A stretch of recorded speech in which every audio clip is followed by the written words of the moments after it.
अस्सलाम वालेकुम नाज़रीन, मैं आपका होस्ट चौधरी इरफान शौकत। आप देख रहे हैं सूर्य टीवी IT। आज हमारे साथ मौजूद हैं मलिक आमिर खोखर साहब, जो कि मलिक मंशा अल मशहूर मंशा बाम के बड़े बेटे हैं। नाज़रीन, आपने किताब का तस्वीर का एक रुख तो देखा होगा, लेकिन दूसरा रुख अभी तक नहीं देखा। आज हम आपको पहला सरप्राइज़ इंटरव्यू दिखा रहे हैं खोखर बरादरान से, जो कि बता रहे हैं इनके साथ क्या ज़्यादतियाँ हुई, क्या इनके साथ रूनुमा वाक़े हुए, ये अपनी ज़बानी ख़ुद बताएंगे। अस्सलाम वालेकुम मलिक साहब। जी वालेकुम सलाम। मलिक साहब, आपको नहीं पता कि आपका पूरे पाकिस्तान में बहुत बैड एफर्ट की वजह से नाम बना हुआ है। हम आपके पास इसलिए आए हैं कि आप हमें बताएं कि आपको कब्ज़ा ग्रुप, मंशा बम, ये क्यों लोगों ने बना दिया है। इरफान भाई, सबसे पहले तो मैं आपका शुक्रिया अदा करता हूँ कि आप अपना कीमती वक्त निकाल कर आए और हमें इस काबिल समझा कि हम जो आपको अपना मौक़िफ़ दें। बेसिकली बात ये है कि ये सारा प्रोपोगंडा है, इसमें किसी किस्म की कोई सच्चाई नहीं है। ठीक है। आज तक मेरे वालिद साहब एक ज़िम्मेदार आदमी हैं। ठीक है। वो उनको सिवाय उन्होंने बिज़नेस के अलावा, ज़िम्मेदारी के अलावा आज तक इसके अलावा कोई काम नहीं किया है। कब्ज़ा जो है, कब्ज़ा मैं नहीं समझता कि हमने जब से होश संभाली है, हमने अपने वालिद साहब को देखा हो कि किसी जगह पे आज तक उन्होंने कब्ज़ा किया हो। जी जी। मैं दावे के साथ कहता हूँ कि किसी प्रॉपर्टी पे एक मरला तो बहुत दूर की बात है, 1 इंच भी कोई साबित कर दे कि हमने किसी की प्रॉपर्टी पे कोई कब्ज़ा किया है। अच्छा, मैं एक एक करके आपसे आता हूँ। आपका काफ़ी लंबा मैटर है। रिसेंटली 3 दिन पहले आप पे, आपके भाइयों पे, आपके फादर पे, आपके चचा पे, आपके कज़नों पे FIR हुई है, जो कि पूरे मीडिया में गर्दिश कर रही है कि जी हमने 2 प्लाट वागज़ार करा लिए हैं सरकारी। देखिए, मीडिया जो है वो जैसे आपने बताया कि एक रुख दिखाता है, दूसरा रुख। आज तक किसी मीडिया चैनल ने हमारा मौक़िफ़ नहीं लिया। ठीक है। हमने मुख्तलिफ़ ज़राए से रब्ता भी किया, लेकिन बदकिस्मती से हमारा मौक़िफ़ ना लिया गया। ठीक है। मौक़िफ़ यकतरफ़ा जो चीज़ होती है, उससे कोई पता नहीं चलता कि असल हक़ाइक़ क्या हैं। ठीक है। अब जो लास्ट जो ये रिसेंटली 27 को जो वक़ूआ हुआ है, जिसमें LDA, जिसमें सिटी 42 में भी मैं देखा, लाहौर न्यूज़ वालों ने तमाम चैनल्स में चला, और सबसे देखें कोई इधर मुझे ये समझ नहीं आती। मैं इस चीज़ से बहुत परेशान हूँ कि ये आप इससे अंदाज़ा लगाएं कि किस हद तक हमारे ख़िलाफ़ प्रोपोगंडा किया जाता है। ठीक है। जो जियो न्यूज़ से लेके, दुनिया न्यूज़ से लेके, तमाम बड़े चैनल जितने भी सारे वो चलाते हैं, ये इस प्रोपोगंडे का आप लेवल चेक कर लें कि ये कहाँ से स्टार्ट होता है। इनके पीछे आप जो इनके पीछे जो अफराद हैं, वो लोगों का आप उनकी ताकत चेक करें कि वो इधर 7 कत्ल हो जाएं, इतनी खबरें उनकी नहीं चलती जितनी हमारी खबर चलाई जाती है। इधर ये कोई अगवा के लोग हैं, चोर डकैत हैं, उनकी खबरें नहीं चलती। ये जस्ट प्रोपोगंडा है। और आप देखें रिसेंटली जो मैंने भी चैनल्स पे देखा, और ये FIR मेरे आपके सामने है। हाँ जी। और इस FIR में देखें जी, कब्ज़ा लिखा जी, सरकारी ज़मीन 8 दफ़ात लगी हैं। 8 दफ़ात लगी, और 367 और 368 प्लाट नंबर है C2 का। बिल्कुल। जो इन्होंने कहा जी सरकारी ज़मीन है। हाँ जी। मैं कहता हूँ, मैं 1 करोड़ रुपये का चैलेंज का 1 करोड़ रुपया इनको गिफ्ट दूंगा। ये आप किनको गिफ्ट देंगे? ये LDA वालों को, LDA और पुलिस को, अगर ये साबित कर दें कि ये 367 और 368 प्लाट जो है ये सरकारी लैंड है। आप ओनर कह रहे हैं कि अगर ये साबित कर दें, आप 1 करोड़ पे इनको हर्जाना देंगे? 1 करोड़ रुपया दूंगा हर्जाना, बिल्कुल 1 करोड़ रुपया हर्जाना दूँ, मैं ऑनर कह रहा हूँ। ठीक है। और उसके अलावा मैं ये आपके चैनल से वसात से ये बताना चाहता हूँ कि ये मेरे 2 भाई हैं, मेरे चाचू के बेटे हैं, मेरे कज़न हैं। ये उनके दोनों के नाम हैं। एक मलिक साजिद खोखर एडवोकेट, वो खुद एडवोकेट हैं। ठीक है। उनके भाई वाजिद अली खोखर, वो प्रॉपर्टी का काम करते हैं, इंतहाई शरीफ बंदे हैं। और इनके जो दोनों प्लाटों 2 प्लाट थे इनके, आके LDA ने पहले पुलिस ने, देखिए पुलिस का क्या काम है। पुलिस का काम है कि कब्ज़ा छुड़वाएँ। पुलिस की मिली भगत के बगैर कभी कब्ज़ा नहीं होता। ऐसे ही। ठीक है। पुलिस कब्ज़ा खुद करवाती है। ठीक है। पुलिस खुद कब्ज़ा करवाती है। ठीक है। पुलिस आती है। ये प्लॉट 1.5 साल पहले के बने हुए हैं। ठीक है। आई है, आके इन्होंने फ्राइडे वाले दिन आके बदमाशी की है। SHO और DSP टाउनशिप ने। ठीक है। आके जो इनके टेनेंट्स बैठे हुए थे, एक प्लॉट में उन्होंने सिंपल वर्कशॉप बनाई थी, उससे रेंट भी ले रहे थे। ठीक है। सिर्फ खुदा तक सिखाई के इन्होंने बैठाया हुआ था। ठीक है। और साथ एक प्लॉट पे 4 सामान इन्होंने निकालना शुरू कर दिया। कहते जी ये सरकारी ज़मीन के ये प्लॉट हैं, सरकारी प्लॉट हैं। ठीक है। जब इनको कॉल गई है, इन्होंने देखा, इनको कॉल मसूल, ये मौके पर फौरी तौर पे दोनों भाई पहुंचे हैं अपने डॉक्यूमेंट्स लेके। इन्होंने डीएसपी को अपने डॉक्यूमेंट्स दिखाएं कि सर ये डॉक्यूमेंट्स देखें। ठीक है। और आवाम का काफ़ी ज़्यादा उधर जो ना जब रश हो गया उसके बाद उन्होंने देखा कि ये तो आवाम भी काफ़ी इकट्ठी हो गई है, तो ये अपने डॉक्यूमेंट्स भी लेके आए हैं। बिल्कुल बिल्कुल। तो इन्होंने क्या किया कि इनको कहा जी आप थाने आ जाएं, थाने आके आप बात करें। ठीक है जी बिल्कुल। इनको कहा जी थाने आप लोग आ जाएं। जब ये लोग अपने डॉक्यूमेंट्स लेके थाने गए हैं, दोनों मेरे कज़न डॉक्यूमेंट्स लेके गए हैं थाने अपने, उसके बाद जी उनको बैठा लिया गया। उनकी बात सुन के जो हम जी एसपी साहब के पास, डीएसपी कहते हैं जी मैं मलिक साहब आप बैठें तो मैं ज़रा एसपी साहब के पास होके आता हूँ। जब उधर से आए हैं, उधर से इंस्ट्रक्शन लेके आए हैं कि जो भी इनके जो भी इन्होंने प्री प्लानिंग करनी थी उधर से प्री प्लान होके आके तो इनको जो क्या जी कि आप हम एलडीए वालों को बुलाते हैं, जहाँ अपने इनको 5-6 घंटे बैठाने के बाद जो मेरे कज़न है एडवोकेट साजिद, उनको भेज दिया जाता है और वाजिद को बैठा लिया जाता है। और बैठाने के बाद इनके ऊपर एफआईआर दे दी जाती है। रात को एफआईआर दे के तो सुबह नेक्स्ट डे सैटरडे वाले दिन जो इनकी जो दोनों प्लॉट्स हैं वो डिमोलिश कर दिए जाते हैं। ठीक है। और डिमोलिश करने के बाद सुबह 9 बजे मैं उठता हूँ, मैं देखता हूँ चैनल्स के ऊपर खबर चल रही है कि मलिक मंशा खोखर और मंशा बामबरगा के बेटे और उन बेटे रूपोश हो गए और उनका भतीजे को गिरफ्तार कर लिया और उन्होंने एलडीए की सरकारी ज़मीन से कब्ज़ा वागज़ाई करवा लिया। एलडीए वालों ने 2 प्लाटों पे वो सरकारी ज़मीन के ऊपर काबिज़ थे जो उनसे वागज़ाई करवा ली गई। मैं कहता हूँ कि ये आपके सामने मैंने चैलेंज इतना बड़ा दिया है कि ये जो 1 करोड़ रुपए का मैं हर्जाना भरूँगा अगर ये लेटर जो है ये एलडीए का अलाटेड लेटर है। अलाट शुदा प्लाट जो होता है वो एलडीए खुद अलाट करता है। एलडीए जब अपने लेटर इसको एक्सेप्ट नहीं कर रहा तो इससे बड़ी इससे बड़ी जो बदमाशी क्या होगी। तो आपके सामने ये इनकी जो गुंडागर्दी नहीं। अच्छा, ये गुंडागर्दी आप एलडीए वाले कर रहे हैं या पुलिस वाले कर रहे हैं? ये दोनों अदारे बेसिकली प्री प्लानिंग है। ये प्रोपोगंडे के साथ प्री प्लानिंग चलते हैं, दोनों की मशावरत होती है, दोनों इनकी मीटिंग्स इकट्ठी होती हैं, दोनों बैठ के उसके बाद दोनों अपनी प्री प्लान होके ये सारा अटैक करते हैं हमारे ऊपर। नहीं, सीसीपीओ साहब ने तो एक कब्ज़ा सेल बनाया हुआ है स्पेशल इसी केसेस के लिए कि जिस पे मकान पे, घर पे या प्लाट पे कब्ज़ा आ जाए वो हमें दरख्वास्त दे, हम विदिन 1-2 डेज़ में उसका फैसला कर देंगे। देखें जी, रिसेंटली मेरी प्रॉपर्टी पे कब्ज़ा हो गया। मैंने कोई 50 दरख्वास्तें दी हैं, 50 एप्लीकेशंस दी हैं सीसीपी ऑफिस। आपके प्लाट पे कब्ज़ा हो गया मंशा खोखर के बेटे के प्लाट पे? मेरी कौन से ब्लॉक में? ये यूएमटी रोड पे मेरे प्लॉट 4.5 कनाल का मैं मालिक हूँ उधर। ठीक है। और उसमें एक सफियान नाम का टाउट है, पुलिस का टाउट है। ठीक है। पुलिस का टाउट है, उसके साथ कुछ हमारी शरपसंद हमारी बरादरी के बंदे हैं वो शामिल होके और उन्होंने मेरी प्रॉपर्टी पे कब्जा कर लिया। ठीक है। एक जैली डॉक्यूमेंट तैयार करके और कोर्ट से स्टे ऑर्डर लेके, और उसमें कोर्ट ने स्टेटस को किया हुआ था। स्टेटस को के बावजूद पुलिस ने मेरी प्रॉपर्टी पे कब्जा करवा के उनको कंस्ट्रक्शन करवा दी, ये दुकानें बनवा दी। एलडीए ने दुकानें बनवा दी स्टेटस को के दौरान, और उनको पूछने वाला कोई नहीं। स्टे लगा हुआ था? स्टे लगा हुआ, स्टेटस को हुआ था। स्टेटस को होने के बाद पुलिस ने भारी रकम उठा के एसपी जो बुकटी है, जो फीजुर रहमान बुकटी, जो कहता जी मैं मैं बड़ा वली हूँ, ये वलीउल्लाह नहीं था। इसने फैसलाबाद में एसपी है, इसने पैसे लिए 25 लाख रुपया इसने लिया था दूसरी पार्टी से 25 लाख रुपया लिया था इसने। मेरे पास बिल्कुल प्रूव है।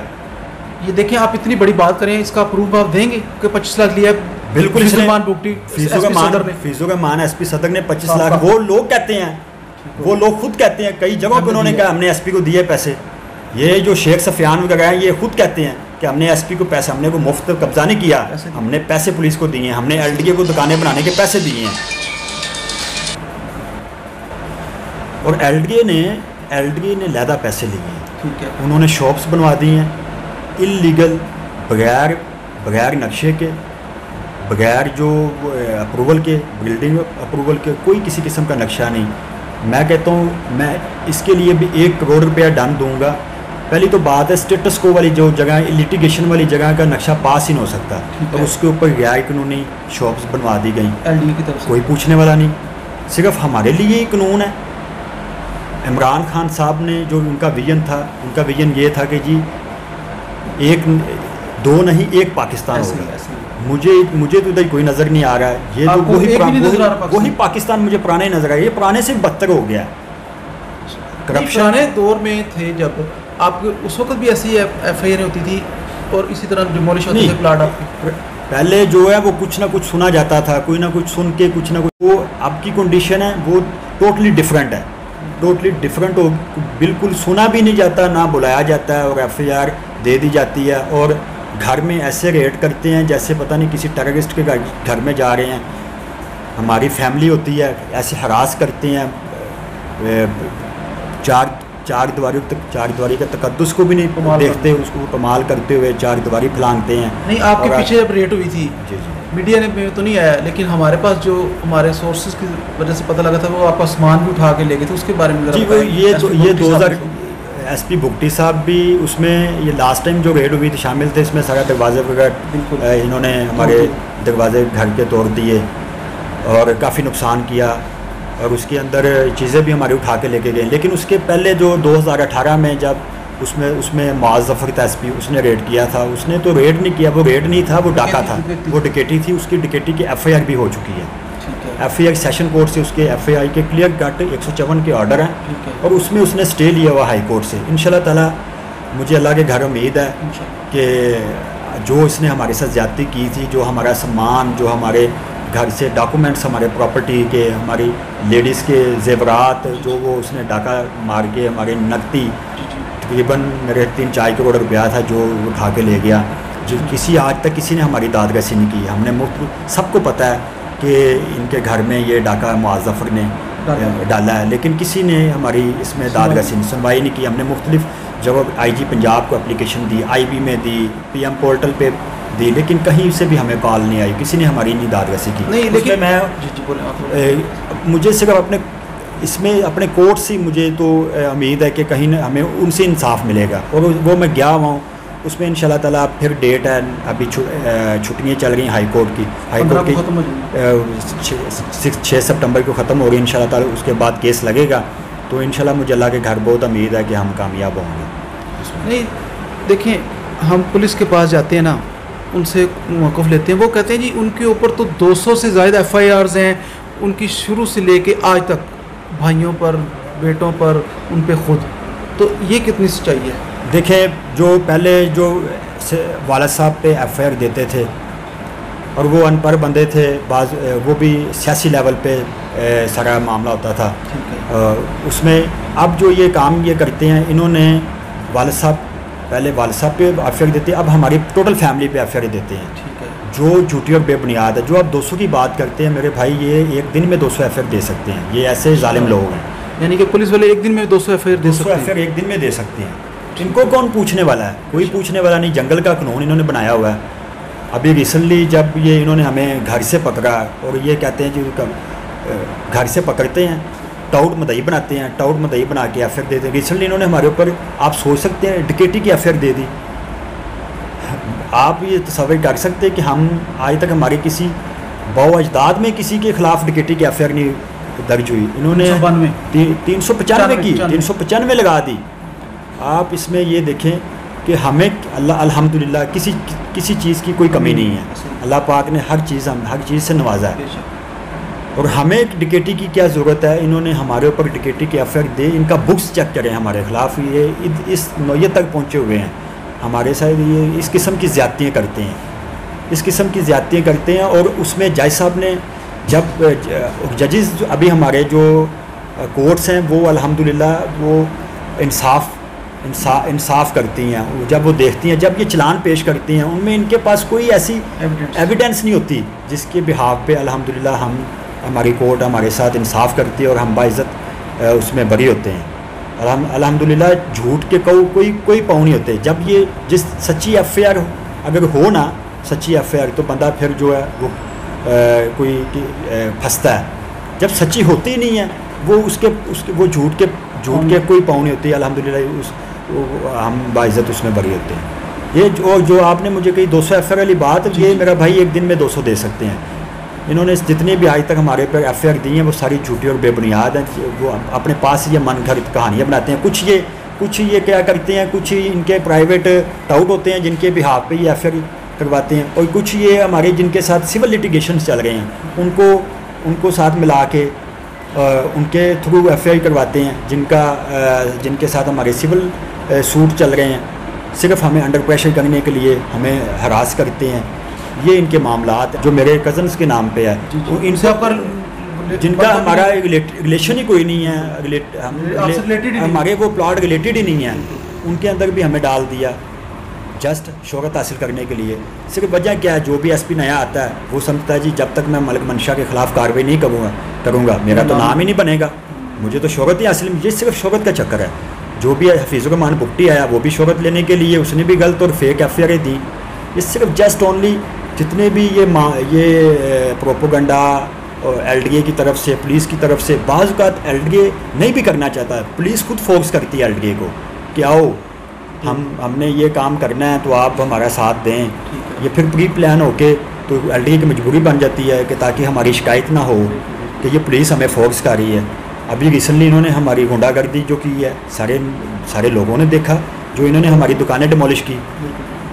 इतनी जंगल का कानून है कोई, कोरोना SOP को फॉलो करते हुए हमारे जो टेनेंट्स के बेचारे, उनका 50 से 60 हज़ार बंदे के इधर रोज़गार उनका लगा हुआ था, और हम उनसे जो मकूल किराया वसूल कर रहे थे, बिल्कुल मकूल।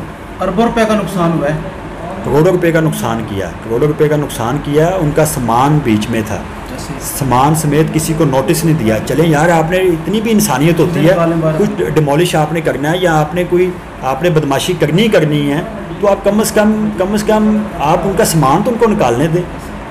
इतना आपको अल्लाह ताला का खौफ नहीं है, आप इतनी इंसानियत बिल्कुल ख़त्म होगी आपके अंदर कि आप इतने हमारे बुग़्ज़ के अंदर इतना इस लेवल पे आप जो है चले गए हैं कि वो हमने आज तक, आप ये बताएं कि आप भी इसी माशरे में रहते हैं, इधर ही रहते हैं, आप हमें मिलते भी हैं, देखते भी हैं। आज तक आपने कभी देखा हुआ मेरे साथ कोई कलेक्शन वाला बंदा देखा हो, या मैंने कभी मेरे हाथ में कभी असला देखा हो? ये सब फेक प्रोपोगंडे हैं, सब फेक मामलात हैं। जो दुकानें डिमोलिश की वो भी हमने जब 2018 में इन्होंने इलीगल ऑपरेशन किया, जब हम आए दोबारा आके हमने कोर्ट्स में अपने डॉक्यूमेंट्स दिए और कोर्ट से ऑर्डर लेके हमने दोबारा इनको रेनोवेट किया, और दोबारा जब पूरा साल हमने रेंट पे दी, उस वक्त किसी को याद नहीं आया। जब रेंट आउट हमने कर दी, सारे लोग बैठ के अपना कारोबार हंसी खुशी कर रहे थे, फिर इनको याद आ गया, कोई इनको पूछने वाला नहीं है। ये जंगल का कानून इन्होंने बनाया हुआ है, जब मर्ज़ी ये बदमाशी कर लें, जब मर्ज़ी ये किसी को दबोच लें, जब मर्ज़ी कर लें, इनको तो कोई पूछने वाला नहीं है। ये इनको खुदा की लाठी बेआवाज़ है, मैं तो बेआवाज़ है। मैं तो ये कहता ये बिल्कुल ये जो है ये इन्होंने से बात, ये जिसकी लाठी उसकी भैंस, इनके हाथ में लाठी है, भैंस भी इनकी है, लाठी भी इनकी है। ये दोनों अदारे बदमाश हैं, पुलिस भी और ये LDA भी। ये सब इनका प्रोपोगंडा है, और ये हमारे ख़िलाफ़ इन्होंने एक मिशन बनाया हुआ है। सिर्फ मिशन क्या है, ये सिर्फ मेरे वाला साहब के नाम को जो गलत यूज़ करते हैं, जो इंतहा वो एज के इस हिस्से में है, 70 ईयर्स उनकी एज है, ना वो कब्ज़े कर रहे हैं, ना वो बेचारे खुद बीमार रहते हैं, ना किसी जगह पे किसी जगह पे आज तक किसी असला बगदार वो लेके साथ को बंदे घूमते हैं। मुझे दिखाए ना कोई फोटेज उनकी, कोई मीडिया वाले, मैं सरेआम चैलेंज करता हूँ कि कोई मीडिया वाला, कोई बंदा, कोई प्राइवेट बंदा, कोई उनकी फ़ोटेज दिखा दे जिनके अंदर उन्होंने राइफलें उठाई हुई हैं, या वो की राइफलें उठा के किसी प्लाट पे कब्ज़ा कर रहे हैं। मैं ऑन रिकॉर्ड ये बात कह रहा हूँ, इस चीज़ का भी मैं हर्जाना दूँगा। कोई बंदा दिखा दे, उनकी फ़ोटेज दिखा दे, ये बम जो लफ्ज़ डाला, ये CCPO साहब, ये जो शफीक गुजरी ने सारा ये मामला उस वक्त डाला था। और मेरे वाले साहब इंतहाई शरीफ आदमी हैं, वो ज़िम्मेदार बंदे हैं, वो कोई आज तक उन्होंने मेरे ख्याल से हमने नहीं देखा उनको कोई कलेक्शन या कोई असला उठाते हुए। आज काफ़ी अच्छा और लंबा इंटरव्यू हो गया आपका। मलिक साहब, आखिर में आप बताएं कि आप अदारों को क्या पैगाम देना चाहेंगे? भाई, सबसे पहले तो मैं ये अदारों को पैगाम देना चाहता हूँ कि बेसिकली हम सारे 4 भाई हैं, हम एजुकेटेड हैं। मेरे वालिद साहब जो हैं वो मेरे वालिद साहब की जो एक रिप्यूट शो करके हमारी फैमिली को जो इन्होंने एक बहुत बड़ा लैंड माफिया शो किया हुआ है, और जो गलत रिप्यूट बनाई गई है, ये मैं अदारों के सामने असल हक़ाइक़ पेश करना चाहता हूँ कि खुदारा ये सब झूठ है। इनकी जो इंक्वायरी की जाए। मैं chief justice of Pakistan PM Imran Khan साहब को और CM पंजाब को ख़ास तौर पे, और अपने CCP लाहौर को, क्योंकि मैंने कुछ 6-7 साल traffic warden as a traffic warden भी ट्रैफिक पुलिस ने नौकरी की है। मुझे अपने CCP लाहौर जो अभी गुलाम मोहम्मद डोगर साहब, ये मेरे CTO गए हैं पहले, मेरे CTO में इनको भी ये पैगाम देना चाहता हूँ कि खुदारा ये जुल्म बंद करवाएं। ये जो पुलिस हमारे ख़िलाफ़ ये इन्होंने महाज खड़ा किया हुआ है, बिल्कुल हमने किसी की प्रॉपर्टी पे कोई किसी किस्म का कोई कब्ज़ा नहीं किया। अगर कोई बंदा आपके पास है तो उनको बुलाएं, हमें भी बुलाएं, हम भी आएंगे, कम से कम हमें सुने। ये तरीक़ाकार नहीं है कि हमारे घरों में रेड्स किए जा रहे हैं, हमें इल्लीगल तरीके से हरास किया जा रहा है। हमारी भी फैमिली है, हमारी भी ज़िंदगी है जिसका हमें जीने का हक़ है। कोई हम इंडिया से नहीं आए, हम भी इसी पाकिस्तान के शहरी हैं। ले आज हमने आपको तस्वीर का दूसरा रुख दिखाया है। इंशाल्लाह ताला इनसे दोबारा फिर मुलाकात होगी 2 दिन के बाद, और फिर दूसरा जो इनका वक़ूआ वो भी होगा। शुक्रिया।